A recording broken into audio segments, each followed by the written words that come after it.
Okay, so dito na tayo sa synchronous and yung asynchronous na reinforce and evaluate part ng plan natin. Okay, so ito si LP, ito na siya.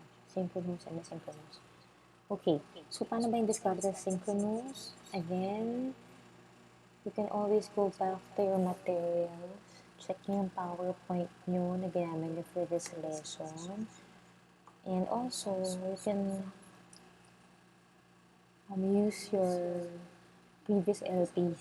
Tingnan niyo yung mga activities na pwede niyo pang ma-implement sa synchronous class ninyo. So, last year, ito sa PowerPoint ko, nag-start ako with this human experience activity. So, parang I think gusto ko pa din i-keep to kasi motivating to sa kids. Okay.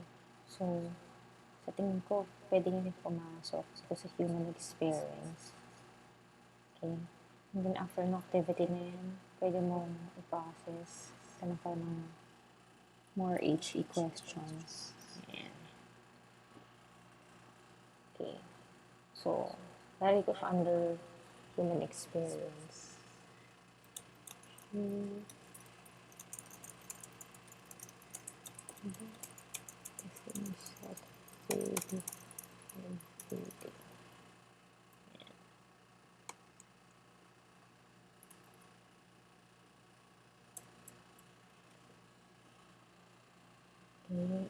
And then I can include yung sample questions. Like, ayan, from here, pwede kong tanongin. Do you pray every day? Or why do we pray every day? Usually, sagot nila dito, yes, I pray every day. And then you ask them why. And then after that, you have to let them identify what fear is. Okay, so just give us a very short discussion of that. Okay, and then after that, last year I had them watch this video. Remember, we already assigned this in their asynchronous class. So, feeling ko pwede pa naman nila ulit panoorin to. Basta the video is under 3 minutes or under 2 minutes, parang okay pa din ipapanood sa synchronous class nila. Bantay ito. What is this career? It's a title.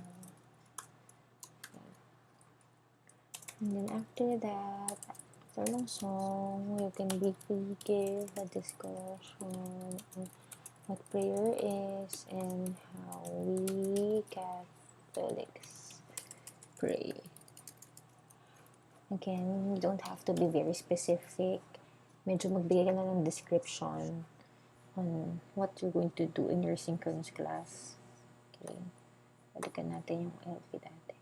Last time, naka-anchor tayo sa verse na to from Matthew 7. I think this is still applicable for this discussion. Ayan. So, pwede pa din yan. Okay. Ay, sige na. Ganyan na lang siya. Okay, next. After you give your Bible verse, you can still give a run-through of the Catholic prayers kasi ito binasa lang nila to sa asynchronous. So, very quickly, just siguro for about 10 minutes, you can have a run-through.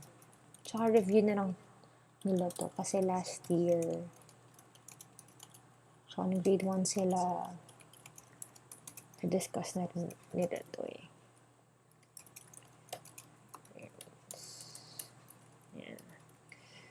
So after you have your very brief discussion, yun siya last year, ito yung faith response activity ko. Nag-recite kami ng all together yung 3 basic prayers we learned today. Pero parang hindi naman yan applicable. Okay, so tingnan ko yung activity ko pa. Yun nga siya. Okay, so imagine ko parang ang boring naman kung mag-discuss ka lang. So siguro one of the activities I could give na lang is like a game. Hindi ko pa maisip ngayon. Wala pa akong existing na yung game para dito. Pero like ko na lang dyan, quiz game. Parang bala ko, magpapagame na lang ako. The pupils will identify the Catholic prayer na dinidescribe ko. So, wala pa ako nito. Gagawin ko pa lang yan. Okay. And then, hindi ko masyadong dadamihan yung activities kasi considering na 40 minutes lang. Tapos, first synchronous na to. Okay, so, after ng game, siguro 5 minutes lang yung game din. After nyan, i-end ko na yung session namin with a prayer song. Last year, ginamit na namin tong video na to. I'm sure naalala pa nila to. Ayan, dito siya. Ito yung title na When We Pray. Ito. Ayan. So, copy ko na lang yung link niya. Like sa references. Pero may APA natin. No? So, anyway, dito sa prayer, play ko muna yung title. And that's how I'm going to end my synchronous class. So, yun na siya. Start tayo with the pictures to motivate them and then have them identify the activities. Tapos, down to praying, the importance of praying. And then, ito pala yung discussion na ng Catholic prayers. And then, quiz game. And then, ending the session with the songs. So, sana okay naman yan for a synchronous class. For now, ito muna yung plan na ilalagay ko. Okay? So, we have your asynchronous and your synchronous. Now, you're going to plan for your last asynchronous tasks. Ito naman, mostly more on reinforcement na and evaluation. So, tignan mo ulit yung LP mo. Ano ba yung mga faith response, mga written works na pinagawa mo, mga test mo. You can still go back to those. Pwede mo pa rin siyang gawing reference. Okay, like last year, ito under faith response. In their notebook, let the pupils draw and color specific situation when they find themselves praying. Because they have to complete the sentence. I pray when blank. I feel blank when I talk to God. So, parang journal entry siya. So, I think this I want to keep. Okay. And then siguro, pwede ko na siyang makonsider as their written work for the week. After nun, pwede na silang magkaroon ng test. Either 5 or 10 point test. Okay. So, actually, itong faith response na to, ginawan ko na siya. Okay, dito siya sa Google Drive. Ginawa ko siya sa Google Slides. Okay, paano pumunta sa Google Slides? Kung ito ulit yung icon na yung, sorry. Punta ka lang pala sa Drive, and then pag punta mo kay Drive, click mo lang yung, and then pag lumabas tong menu na to, lalabas na to. Google Docs, Sheets, and Slides. Itong slides, para lang siyang PowerPoint. Okay? Isa siyang Google tool. Ayan siya. So, yan, tignan nyo. Para lang siyang PowerPoint. So, itong activity na to, under na siya ng written work. It's a journal entry.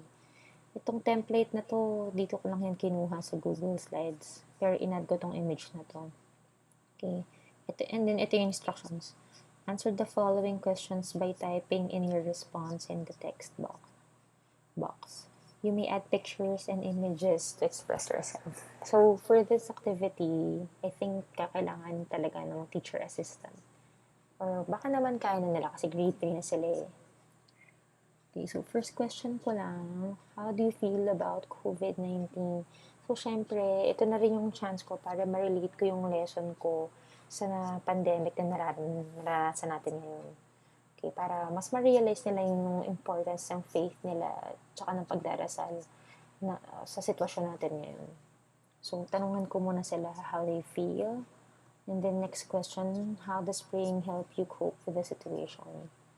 Okay, so, alam ko naman tutulungan sila ng parents nila dito or teacher assistant sa pagsagot. Pero anyway, I'm hoping